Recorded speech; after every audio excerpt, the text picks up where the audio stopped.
Now, the Labour Party office is under attack. All the doors at the national headquarters have been broken and they have entered the office, purportedly trying to hold a meeting in the office. That meeting is not authorized by me. It's not authorized by the National Working Committee. The Labour Party is under serious attack, personally and individually, because of the case we have against the APC in courts. All of this blackmail, all of this attack is tailored towards destroying the mandate that has been freely given to us by Nigerians. Nigerians must rise to the occasion, defend their country, defend democracy, and defend the Labour Party. Thank you. So the report today is that Labour Party's headquarters have been invaded. Thugs attack Labour Party headquarters in Abuja, destroying the windows, as you could hear the national chairman of Labour Party, Mr. Abure, narrate it.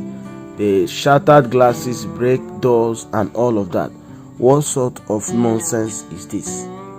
What I mean, I don't think I have ever heard of such thing before.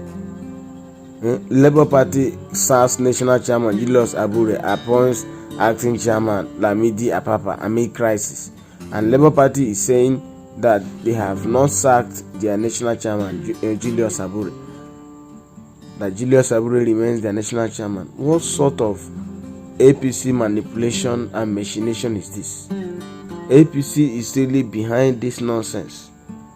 Right from the time this election started and up to this level that we have reached now, all these acting chairman and former chairman and all of these names that we are seeing now, we didn't hear them. I mean, they were alive and existing, but they didn't come up. But now Labour Party has gained some ground in Nigerian politics. This nonsense is, brewing up. How can you hijack national, headquarters? And there is a claim that Labour Party has suspended the chairman. They are expect key stakeholders, including P2B. We drew P2B's a petition from tribunal and all of that. APC should look for another strategy. And as I speak now, court has stopped suspension of Labour Party national chairman Julius Abure. He remains the national chairman. So where are they manipulating and orchestrating this nonsense? This is really a political game. It's a political, orchestration, which will end in their shame and disgrace. So they should look for another strategy.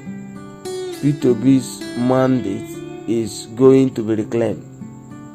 If they like, they should pull down the building, the national Labour Party national headquarters building. They should pull it down.